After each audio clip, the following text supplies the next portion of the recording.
Christian ethics. We're glad to see you tonight. We're at that part of looking at children and the responsibility that is as parents that we have towards our children and responsibilities we're going to see the children have towards their parents as well. The byproduct of a marriage is children. And God intended them to be a blessing, and He intended them to be taught, trained, and raised and pointed in the right direction.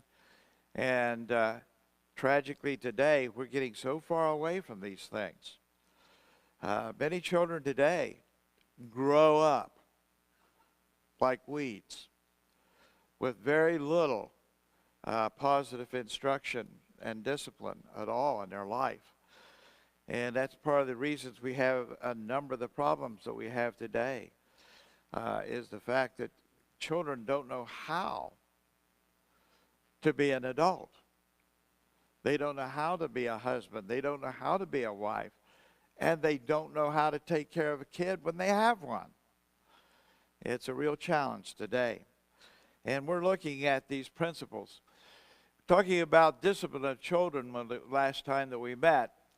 Love is corrective. All discipline should only be administered in love. This is a very important factor. Otherwise, it is going to send the wrong message if it's not done in a spirit of love. For whom the Lord loveth, He chasteneth, that is, He corrects, and scourges every son. The word scourgeth there refers to a higher form of discipline than just ordinary form of discipline. In our culture, we can think of it in terms of a spanking. And that's the concept here that is rendered. Notice he says, and scourgeth, or has higher forms of discipline, every son whom he receives. Hebrews 12:6. Here he's talking about the family of God as an illustration of what a family, a natural family, should be like and do. There needs to be principles that are set forth in the home for children to be held accountable to.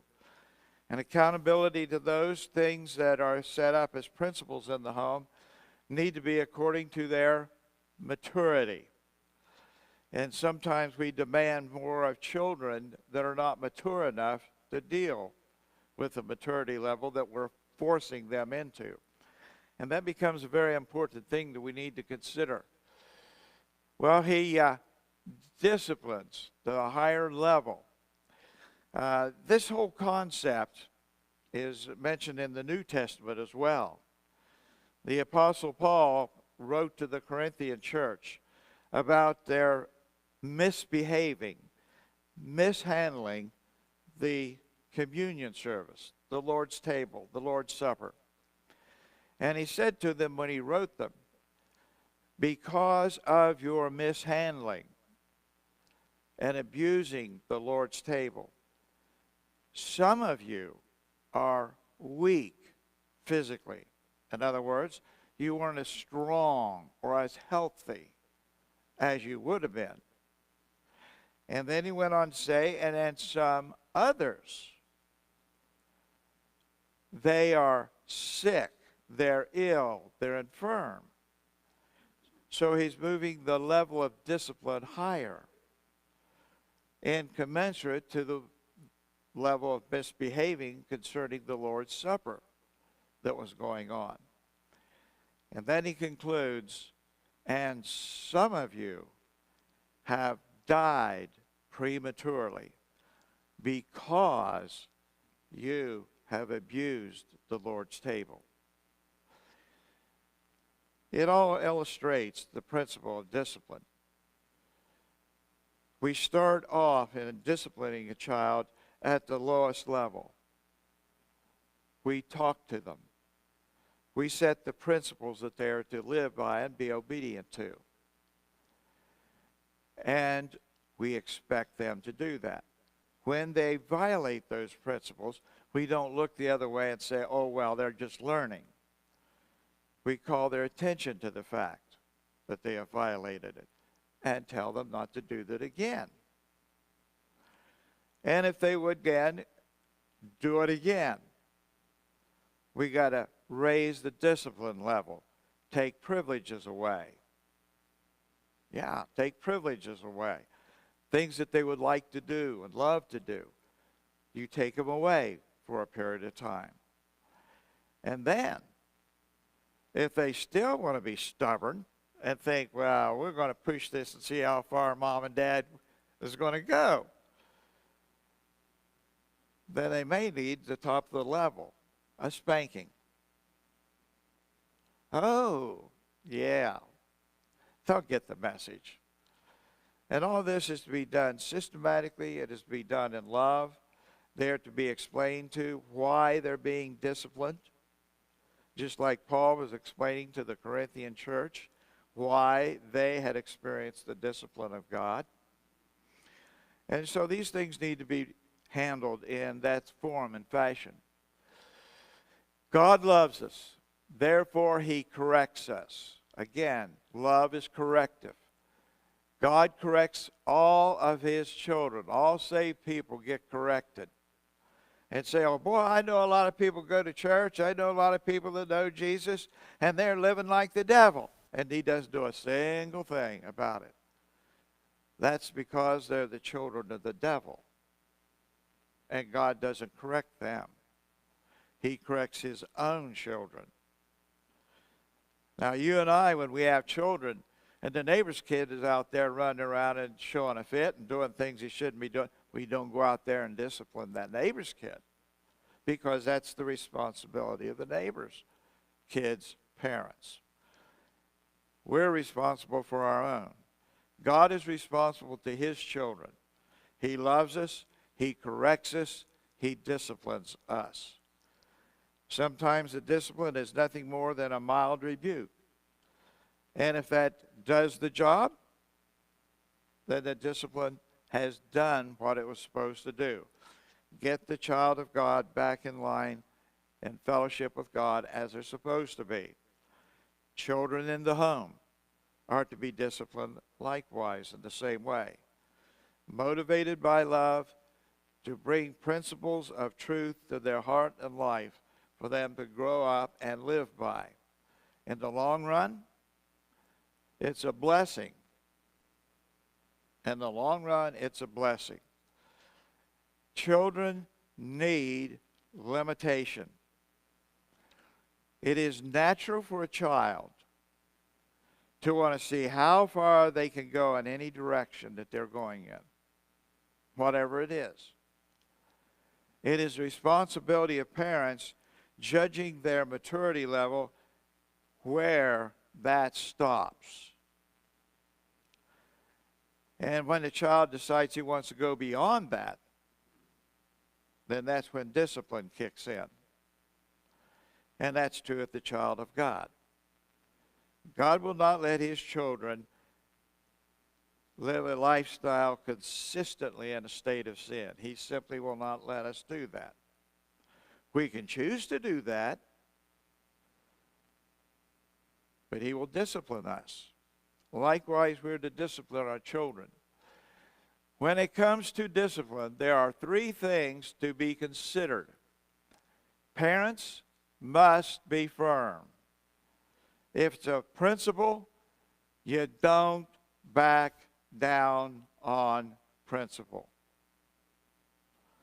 Now, if it's nothing more than a preference that you're after, that's a different thing. But a principle is the foundation of how the family functions and works as a family unit. And those principles need to always be firmly held to. Parents must be consistent. Here comes a situation, and quickly they discipline. 2 days later, the same situation comes back, and they just let it go. Well, they're too busy doing this or too busy doing that, and they just ignore it. Children need consistency. They are looking for consistency.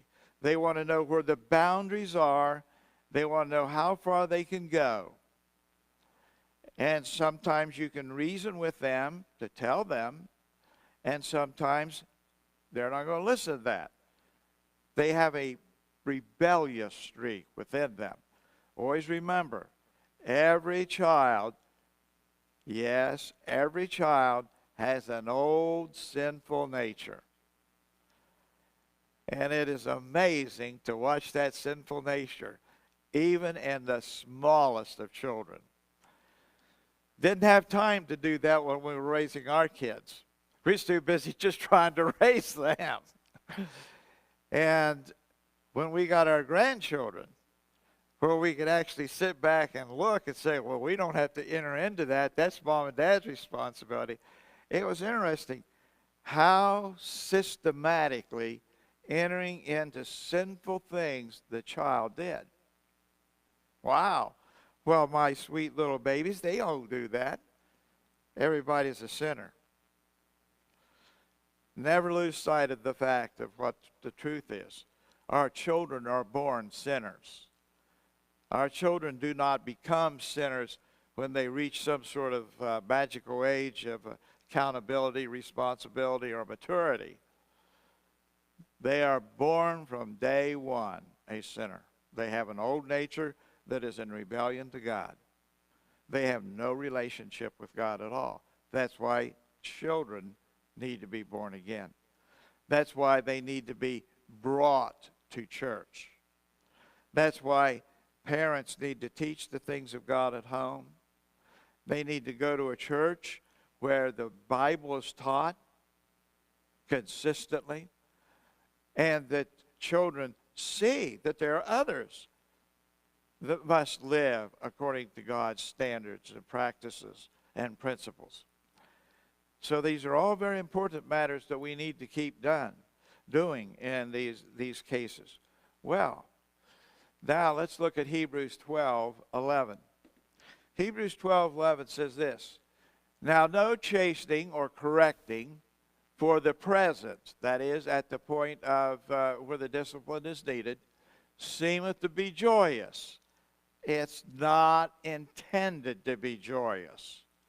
It's intended to teach the child right from wrong, truth from error. They need to know these things, and they need to be disciplined accordingly. All right? But grievous at the moment that the chastening is taking place. That's why they scream and yell and throw tantrums and this and that and the other. I remember one time with my two sons. They love to get into it. And they were having a meltdown. And I said, cut that out, or I'll give you something to cry about.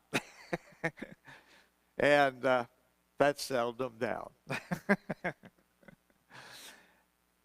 But you see, you got to be in control.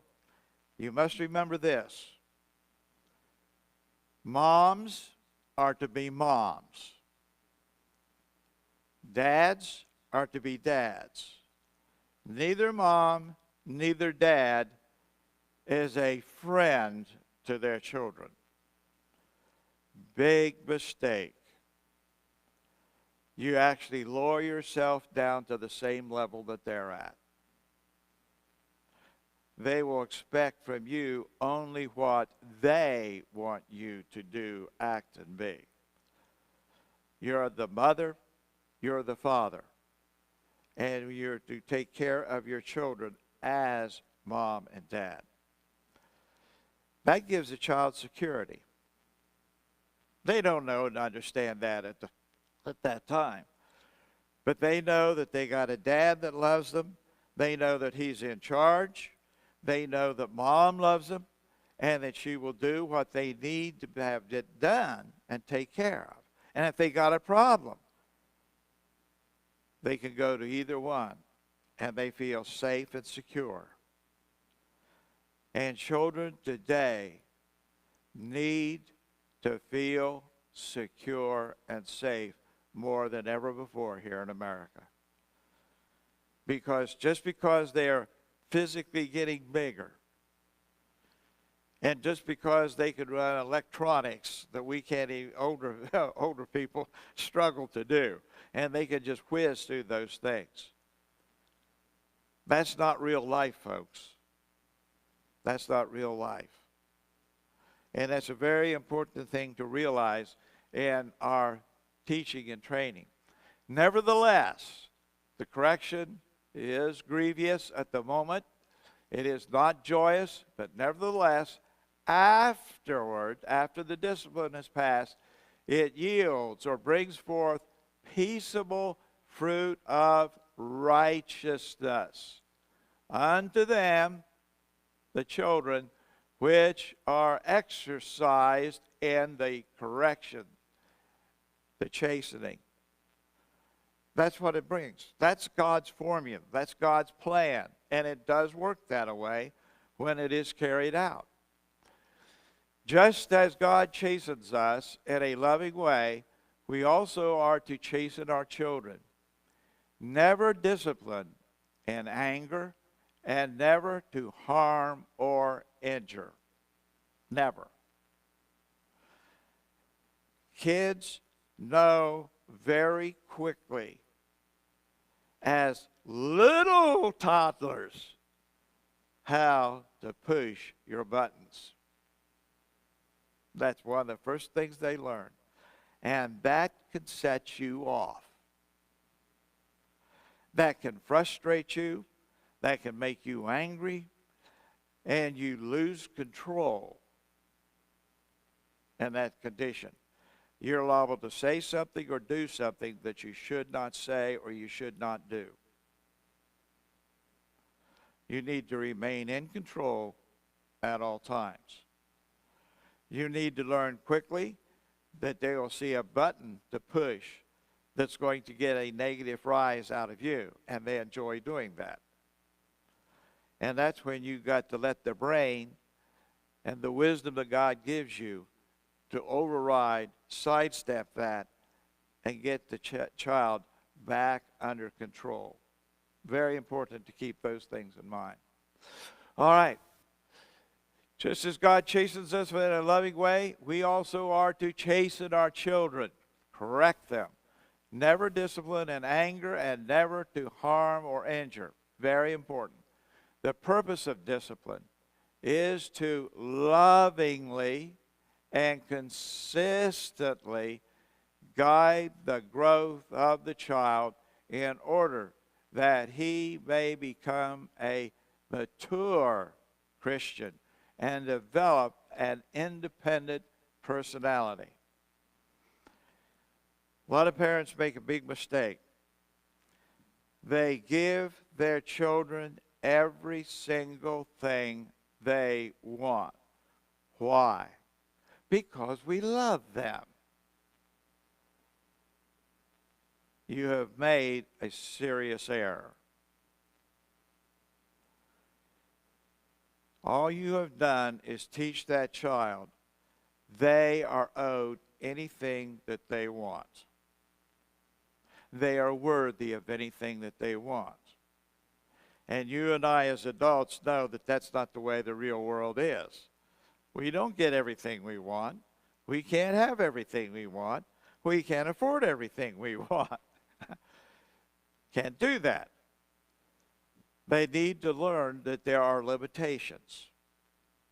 And that there's levels that you cannot go and you cannot do this type of thing.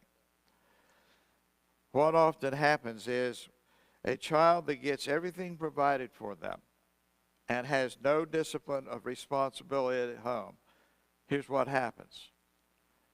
They fail to become an effective adult. They can't face the world. They can't deal with the challenges of the world. They can't deal with the frustrations that causes because they have never been allowed to experience those things.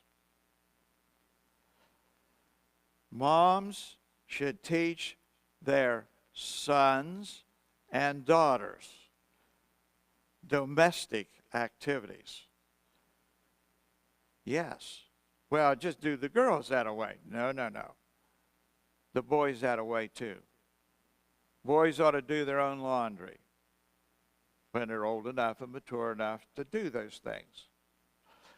Likewise, girls, and so on. That's a very important thing. Men need to teach their sons and daughters how to live in this present world that we live in, how to handle situations that arise, how to fix something, how to deal with or find out how, in a wise way, to get things properly done, repaired, replaced, restored, whatever, and deal with any situation out there. These are things and conversations moms have with their daughters as well as with their sons. Fathers has these conversations with his sons as well as his daughters. The perspective of the mother and the father is completely different because one's female and one is male. But this is all part of the preparation that God has intended to teach these children to become who they are as God wants them. He's already selected what sex they're going to be. And when little Johnny or little Susie or little Sally comes along and says, well, I would like to be a boy or I would like to be a girl. Well, you shoot that one down real quick. That's nonsense. Because that's the thinking of the world. And we got to remember that the world does not think after God, it thinks after the devil. And the devil's purpose in thinking that way is to destroy us as individuals, as families, and ultimately as a culture. All right? The purpose is to discipline, is to lovingly, consistently guide the growth of the child in order that he or she may become a mature Christian and develop an independent personality. You don't need a 30 or 40-year-old adult that cannot function on their own. They need to function on their own. You're not going to live forever, mom and dad. And if your child doesn't know how to function, and you end up, God calls you from this life, what are they going to do? How are they going to face this? How are they going to deal with it? It becomes a tremendous challenge that is difficult to overcome. Okay, there are 3 methods of raising children. 2 of these methods don't work. Only one of them does. The first method, the cherub method. What is that? Parents consider their children to be angels. Bad news, parents. You don't have angels. You have children who need a relationship with you, and they need a relationship with God. And it's your responsibility to get that going in the right direction. Yeah. They're not angels. They never do anything wrong. It is always the other person's kids who are problems. There is generally no discipline in this method of rearing children. The children take over and run the home. They take over and run the parents. Yeah, that happens. Well, scratch this one off. B, the hammer and anvil method. My, oh my, it sounds like those kids are made of steel. This is the method whereby children are beaten into shape. That's not discipline. That's abuse. That's child abuse. That is rejected. C, the biblical method. This is God's program. This is the method whereby children are molded, shaped, like you would mold clay and shape it. Okay? By training, teaching, instruction, discipline, and most importantly, by example.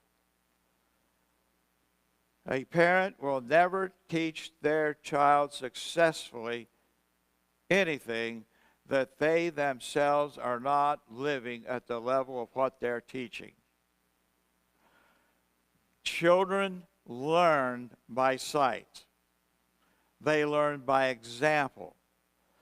They don't even have to think about it. It comes as a natural part of just being in the family. These are very important things to remember. Mom and dad are to live the example of how they as children are supposed to live. You cannot teach your children not to lie if you're lying. In the culture we live in today, lying is as commonplace as water. Did you know that air and water are the two most common things on the world? Yeah. Wow. Somebody will say, man, that's a lot. We got to mold by training and teaching and in giving instruction, disciplining, correcting, and then living by example. Oh, my. I don't have time for that. Dad's got a full-time job. Mom's got a full-time job. Up in the morning. Everybody's scurrying around. Get the kids out of bed. Get them off to school. Blah, blah, blah. We got to get out the door, and out the door we go. Everybody's got to be at work by a certain time. I remember an interesting example that I saw many, many years ago when our son Chad moved to the D.C. area, Washington, D.C. And we were in a hotel, and I was up on, our room was up on, I don't know, 7th, 8th floor, something like that. We was up pretty high. And as I was waiting for the elevator, where the elevator was coming up at, there's also a big picture window that you could stand by and look out. And it was just about 8 o'clock. And I noticed an interesting phenomenon. There's a parking lot adjacent to a big office building. And about 5 minutes to 8, you saw a herd of 50 or 100 or more people running across the street and without even going to a corner or even looking at traffic, in a dead run for that building. And they all funneled in through the doors, just packed in. And I stood there and watched that. Apparently they had to be to work at 8 o'clock. And here it was, by that time, 2 minutes to 8. There was something wrong with that. You know, life is controlling you rather than you controlling your life. We need to slow down. We need to plan. We need to prioritize. And among the most important things that a mom and a dad, a husband and wife, is to plan and work that plan in regards to their children and their family. It's got to be consistent. And you got to realize that it's a great responsibility. A recent study said this, that the average father in America only spends 45 seconds a day in meaningful conversation with their children. That's nothing. That's nothing. And you say, well, at least it's 45 seconds. That's nothing. Your child is worth more than that. Your child is worth everything more than that. There needs to be a priority in the home. Yes, dad has to work. Mom, in our culture today, almost always has to work. But you need to take care of the children. That is going to require mom and dad, husband and wife, figuring out how they're going to make ends to meet together. No, you can't keep up with the Joneses down the street or the Smiths across the back of the way. You're going to have to do what you can do and take care of your children at the same time. You will show them who is important and what is important. And soon your children will realize that mom and dad really do love me. I can go to them for anything. They're here. I'll give you a little surprise. The most important part of a child's life for mom and dad to be around. They're big, maybe even bigger than mom and dad as teenagers. They don't like to talk to mom and dad once they get into the teens. They draw away. They want to kind of do things on their own. But there's those important times that pop up in which they want to talk to mom, or they want to talk to dad, or they want to talk to both. They instigate that situation. They want to talk. If you're not there, you're not available, you lose that opportunity. They're going to find the answer to whatever it is they was looking for in street knowledge. And we see a whole lot of bad things going on the street as a result of children not being able to, when they came to a crisis in their life, to actually talk to mom and dad. Because it wasn't cool to do that in their peer groups. You got to be there. You got to have interaction. You got to have connection. And kids say, well, I'm sorry, I got this big business deal that's going on, and I won't be home after midnight. We'll work on closing that deal tomorrow. Go home. Your children need you. And you'd say, that sounds so strange. Well, it may sound strange, but the real fact is, it's true.